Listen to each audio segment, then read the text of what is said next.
When we're talking about building the culture, we always start with that inner self work first. What are we doing to build, to structure this culture where students, where staff, where faculty is invited in, included in the decision, felt like a part of the team versus voluntold?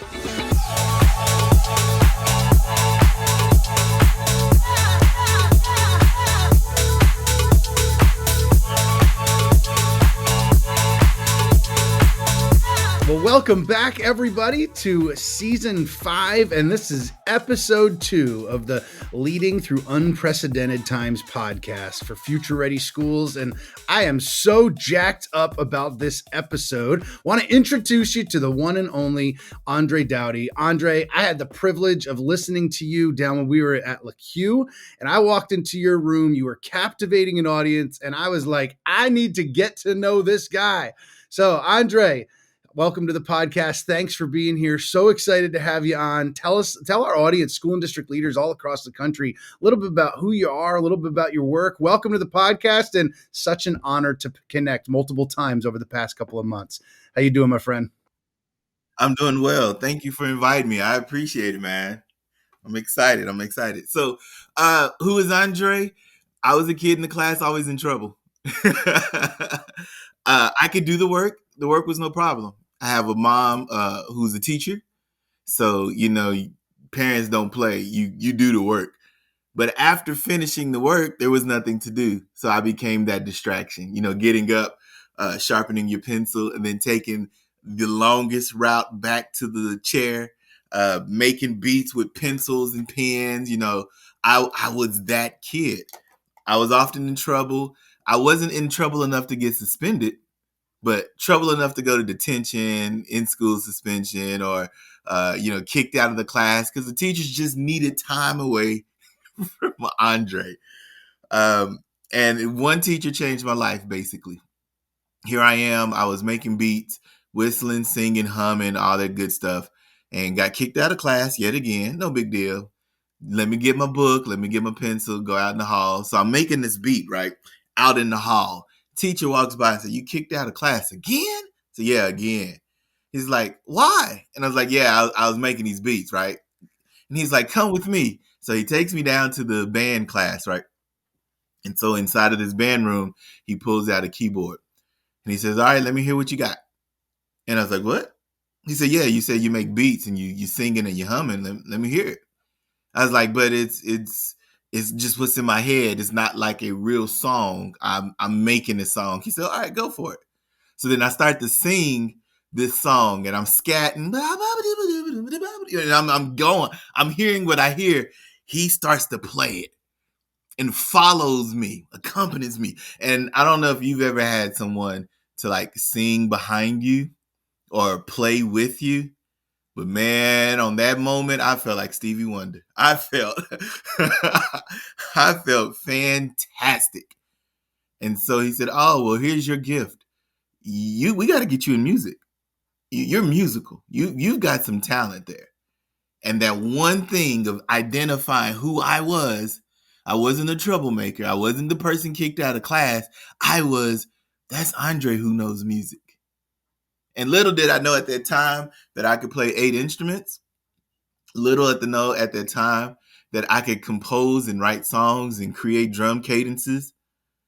But it was just that one teacher who made the difference.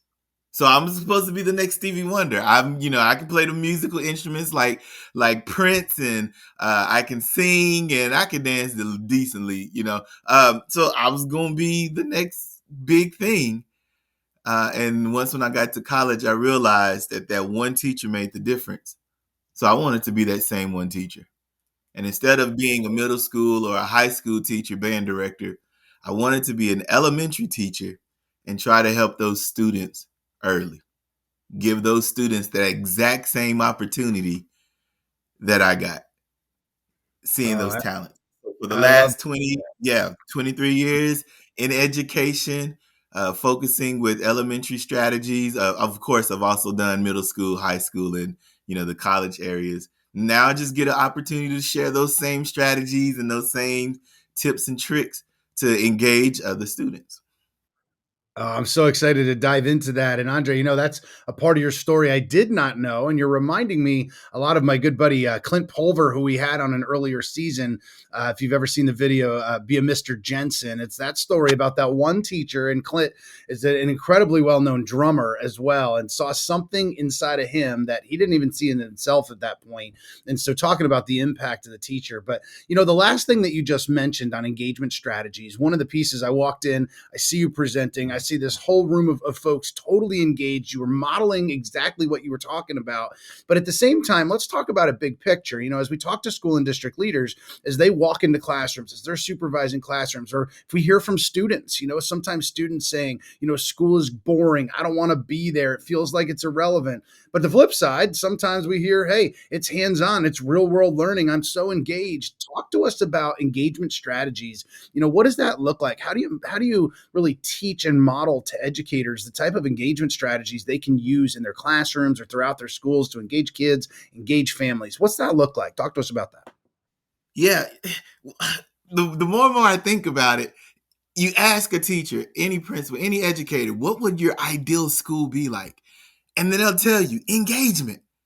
But then you go to some of our teacher colleges, you go to some of our schools, and the modeling or the teaching or the PD that they get is the exact opposite.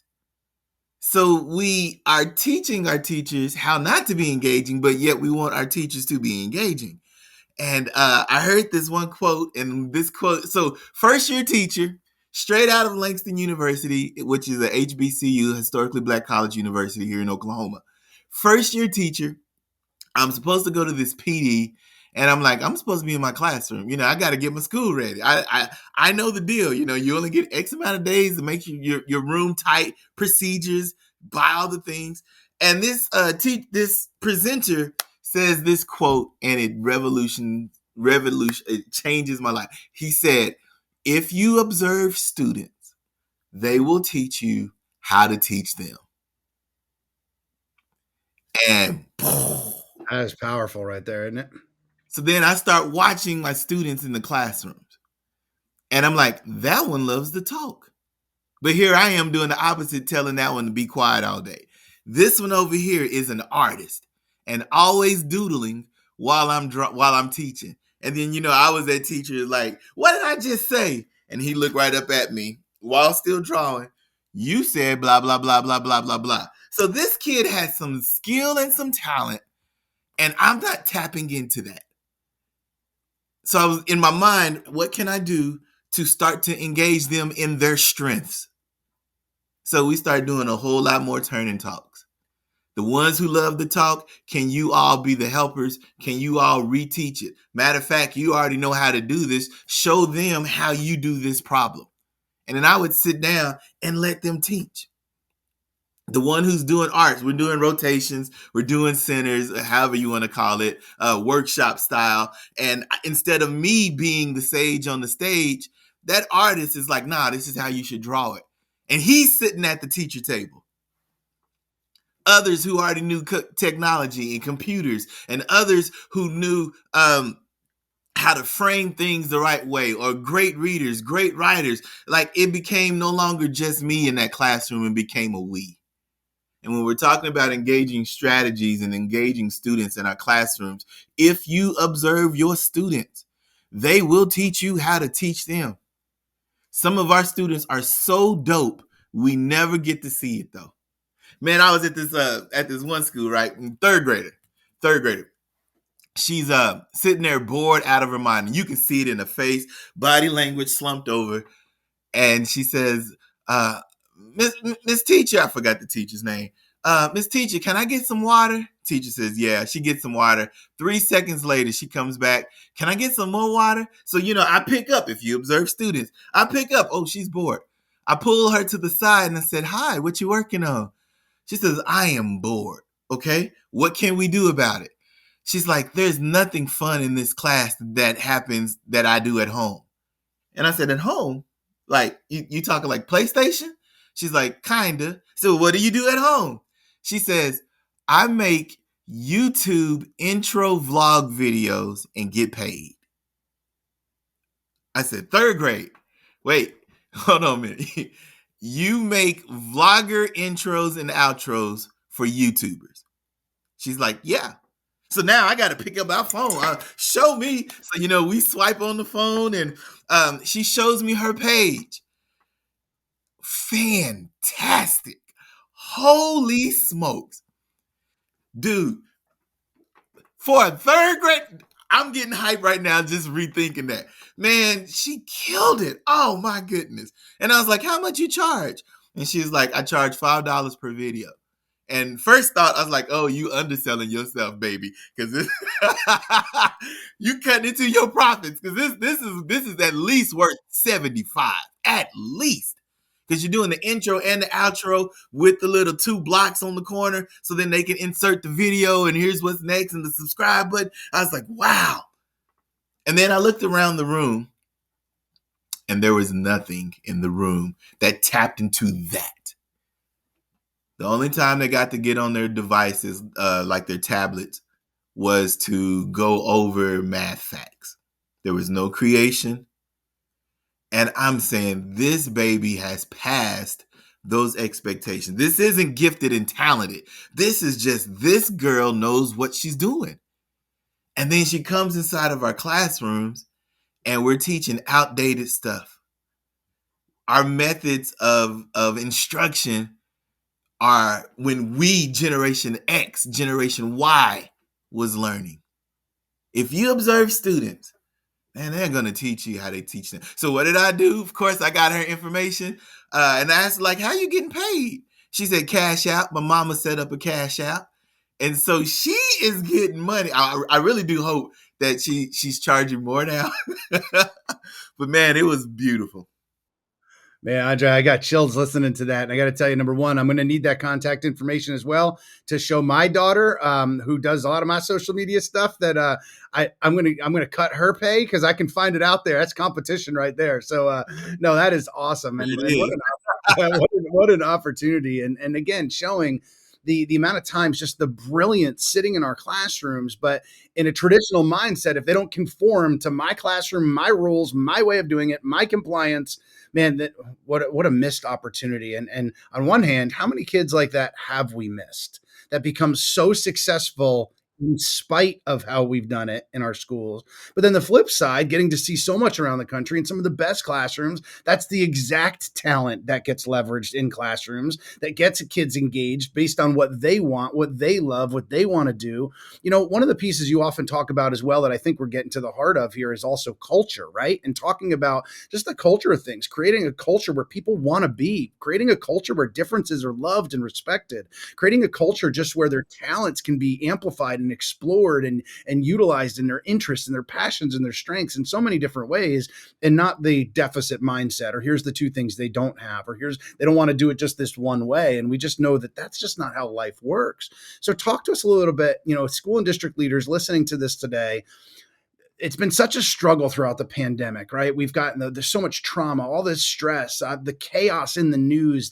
My school and district leaders are just getting beaten up left and right. If they're superintendents, they're always in the newspaper, and it's very rarely like, "Wow, we love our soup, so let's write a front page article about them." Right? Somebody's complaining about something somewhere, which then creates stress. We know people they handle stress in different ways, and sometimes as leaders, when they're super stressed out, they start barking orders. They start creating environments people don't want to be in. This cycle happens. And so how can school and district leaders, or even classroom teachers, as you were just referring to, really create environments where people want to be, and ultimately the things you're talking about, where they can thrive? What's that look like?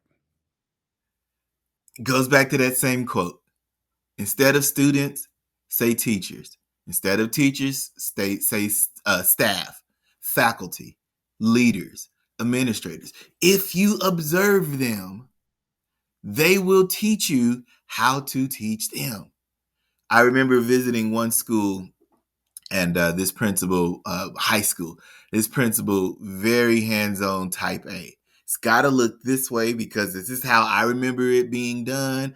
When I was doing my internship and it looked like, very, very, very strict, and ran a tight ship. The school felt almost like military-ish because it was run so well.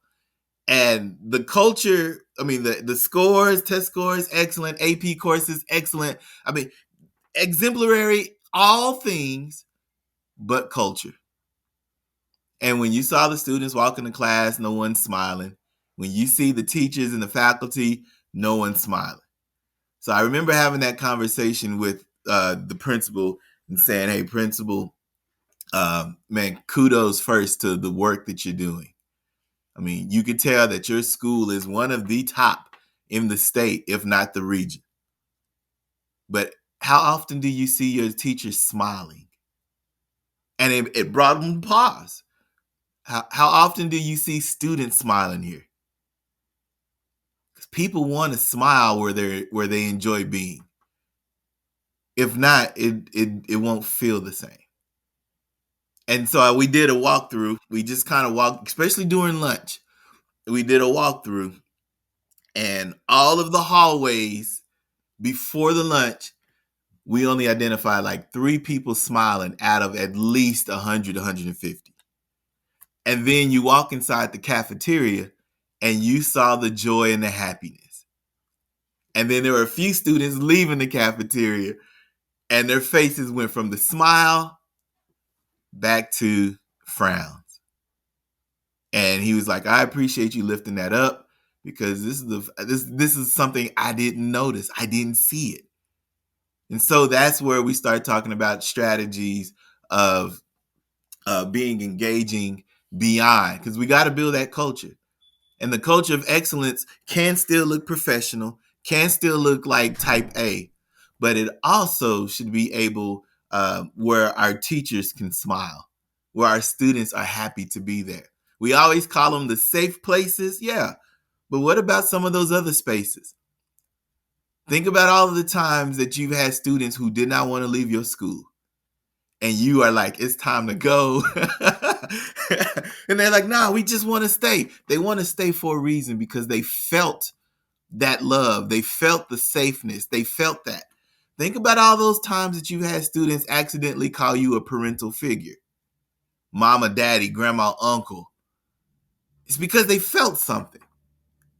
Now think about all the times that you've had a teacher or an administrator and you was like, "I cannot wait to leave." When we're talking about building the culture, we always start with that inner self work first. What are we doing to build, to structure this culture where students, where staff, where faculty is invited in, included in the decisions, felt like a part of the team versus voluntold? Think about your students in the classroom the exact same way. What are those decision-making processes? Especially at the middle school, high school level, they can clearly think for themselves. And so that's where the instruction and you're building the culture, it changes. It modifies.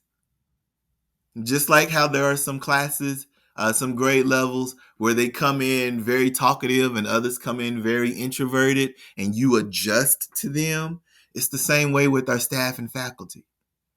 We as leaders sometimes have to stop, pause, scoot back, and then observe, because they will teach us how to build that culture. They will teach us how to teach them. Yeah, good stuff there. You know, when I put my dad hat on and I think about my little girl coming home from middle school every day, unfortunately, she's in a great environment. She loves school, great school leaders. But at the end of the day, what do I look for? Is she happy? Does Yeah, she want to go? Does she want to be there? Is she thriving socially? Is she having the relationships with her teachers? And she's got phenomenal people around her. And when I put my principal hat back on, I think about the parents that I would interact with constantly. And at the end of the day, they wanted their kids to want to be there. They wanted their kids to feel loved, to feel cherished. And our challenge for school and district leaders, and I'll tell you, I think some of the school and district leaders that I've worked with are some of the very best people on the planet when it comes to this stuff. However, you also indicated kind of that almost that rule by fear, right? Like do it this way or the highway, right? And when we yeah, think about that, creating those types of environments where our people want to be, at the end of the day, if our kids aren't happy and able to invest in their own interests and their passions and their strengths, like what are we even doing? Like what is the right. purpose of what we're doing, right? And so for Yeah, our school district leaders, how do even you model? locally here.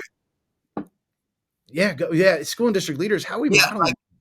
right? We're talking about that. Build relationships. We tell our teachers, build relationships, build relationships, build relationships. But then when it comes to faculty meeting, we're like, well, we don't have any time to build relationships, right? And so how do we model the kind of expectations? You were going to say it again? Yeah, I was thinking even here locally, I've got a daughter who just went to prom uh, last Saturday. And there's been several times, like she's been with my wife is also an educator. So she knows good Your teaching. daughter's in trouble, isn't she? Your daughter is in trouble then, huh? When she goes to class, she can tell you, oh, that's not the standard. I mean, she's been around the entire life of education. And she'll walk inside of a classroom and she analyzes just like her dad. She's looking around the room. She's seeing, oh, this is going to be a boring class because X, Y, and Z. She has invited some of the teachers during student teacher conferences, like pedagogical skills, and because she's seen that, like, hey, can we do a Socratic seminar? Have you heard of a Socratic seminar? You know, like she's that type of beautiful woman. And inside of our classrooms, they just need to be exposed to them. So if I'm a principal during a staff meeting, if I'm a principal, instead of just going through the logistics of this is what the staff meeting should look like, let's model it. Let's do some jigsaws. Let's model it. The same way how we have to first teach the technology, model it, and then show them how they could use it in the classrooms.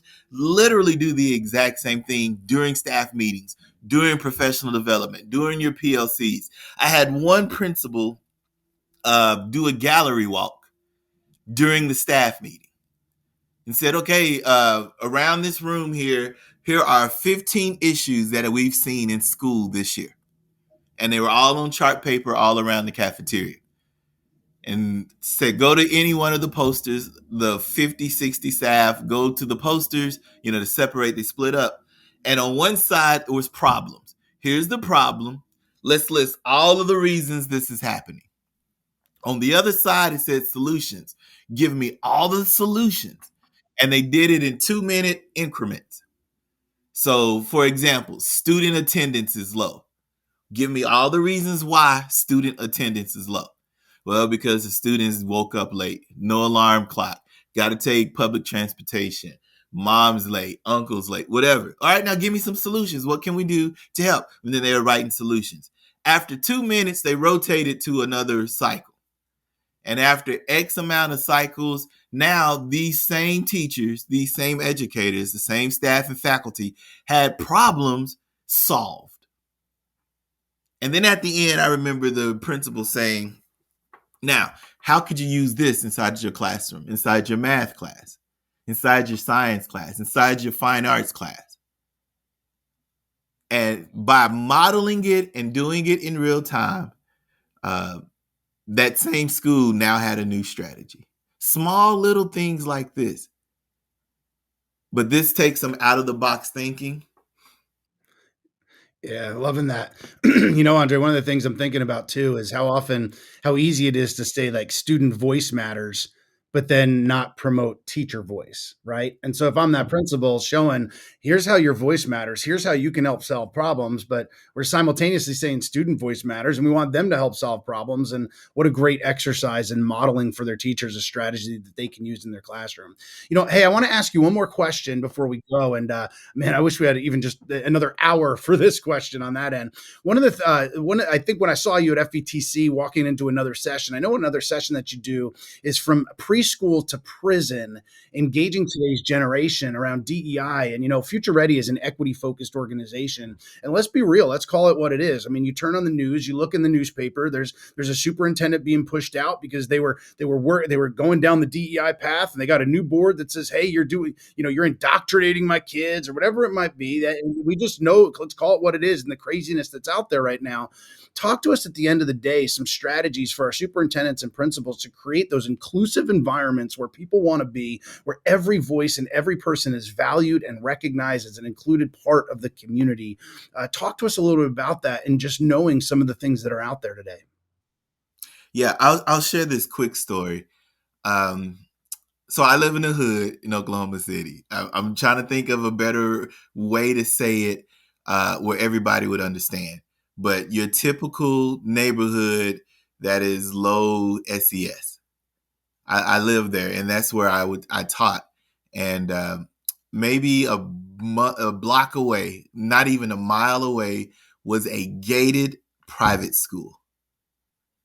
And I had a good colleague friend who was one of the leadership. I'll say it that way.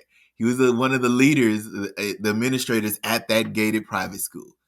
And we were on Twitter one day, and he was talking about equity, equity. Every student should have a device, a device, a device. And it is a shame that not every student has an iPad at our school. Equity, equity, equity.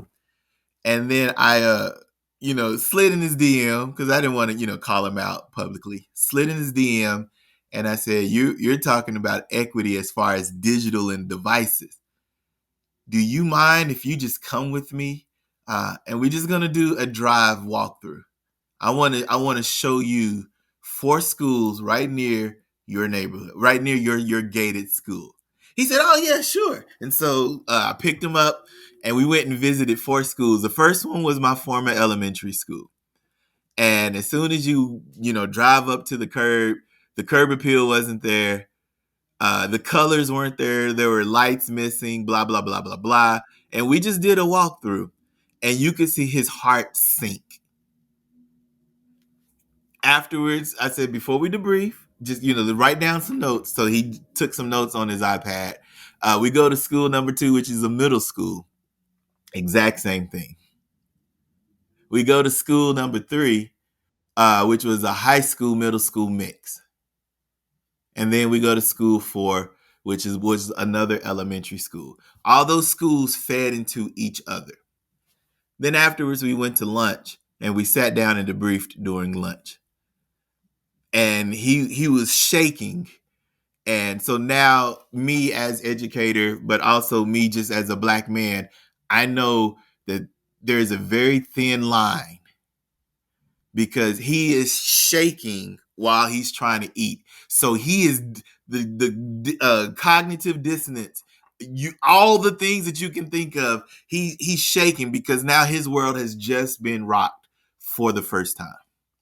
And he opened with that, man. He was like, I've been at this community, private school for X amount of years, and not one time did I ever drive 3 blocks, 4 blocks, 2 miles from this place.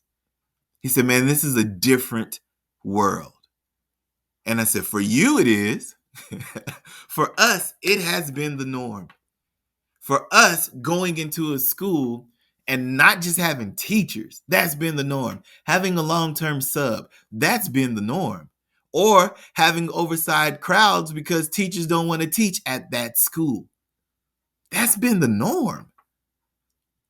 And then you get teachers who do go to these schools, but don't understand the culture of the school, don't want to invest into the community of the school. They are just there for a paycheck of that school. So then they're going to start speaking out against the students in that school. So while you're fighting about getting an iPad for every one student, I'm out here fighting just to get teachers to come, and teachers who care about students. And we had a really, really powerful conversation, because here in Oklahoma, the DEI conversation never ends. And when I talk of leadership, I'm talking when you look at your board, when you look at your top administrators, do they all look like you? Do you all have the same thought of mind? When you go to recruit tomorrow's teachers and tomorrow's administrators, what schools do you go to? Where do you have those teacher fairs? There's one school here in Oklahoma. They needed teachers who could speak Spanish. Very heavily populated Hispanic community, and the majority of the teachers in that area could not speak a lick of it. So they knew that there was a barrier. This school district went to Spain and had several teacher fairs in Spain. and they brought back 32 Spain teachers. Now, imagine that school that next year. And now the culture from that. You have our Hispanic brothers and sisters from Mexico and Texas and other places. And now they're talking to our staff who's from Spain, and they're hearing the stories and they're seeing real pictures of things in Spain. And they're learning from each other. That's diversity. I could talk to you all day long, man. I'm chills as you're talking, and I love the story that you just shared. I love the notion of the DM and that whole piece of calling somebody in as opposed to just calling them out, right? But calling them in and let me show you. I know as a white male, my personal growth has been the greatest when I connect with people that have just differences in their lifestyle, differences in who they are, race, religion. Show me, what am I missing here? This is in the news. I'm not seeing it. Why are people so upset about this or that? How does that feel? What does that make you feel? I don't know that feeling. And just trying to have the vulnerability to say, I need to learn. Help me become better. Help me be more empathetic. Help me to see things that because of who I am and the world that I've lived that maybe that I've missed for 40 some years of my life. And so thank you for the powerful piece there in the story. And we could go on and on. I do want to ask one final question before I ask you how to connect and stay connected. Man, we've hit some really important topics that are so, every one of them, so relevant for our school and district leaders today, from engaging students to the culture of it, to the DEI aspects and the inclusive environments. Give one piece of advice, if you could, no matter where they are on their journey on different topics that we've talked about, our principals, our superintendents, maybe I'm a teacher listening to this. What's just one piece of advice, no matter where they are, no matter what their role is, that you have for them? Talk to their hearts, if you would, for just a moment as we wrap up. Yeah, if I would give one piece of advice, I would simply say, look for that one student. Look for that one person who seems odd, out of place, or different in your eyes. Because chances are that one student can make that difference, can make that change. Going all the way back to an Andre Daughty who would make beats, getting kicked out of class and was a nuisance. And now here I am, 30 something years later, having the opportunity to teach teachers and speak to principals and leadership, having those opportunities to tell those stories, having those opportunities to show and to model how to reach those students. If you observe your student, if you observe your staff, if you observe your employee, if you observe your child, they will teach you how to teach them. Andre, I was so blessed that I happened to look at your session title and say, that's something I might be interested in. Have you captivate me completely? And I love, from presenter to presenter, just the opportunity with what you shared and just to be able to connect. I've been so blessed to be connected to you for the last couple of months. How can folks get in touch with you? Where can they find more of your work?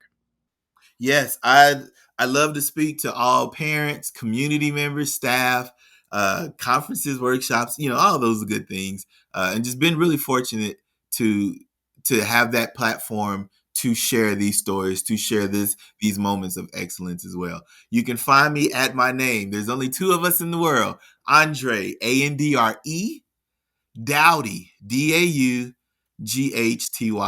My website is andredoughty.org. I'm on all the social medias, Andre Daughty. Andre, it's been an amazing pleasure. Thanks so much for being here. Everybody, that's Andre Daughty. You heard him. You heard his story. Make sure to connect with him, follow him, reach out to him.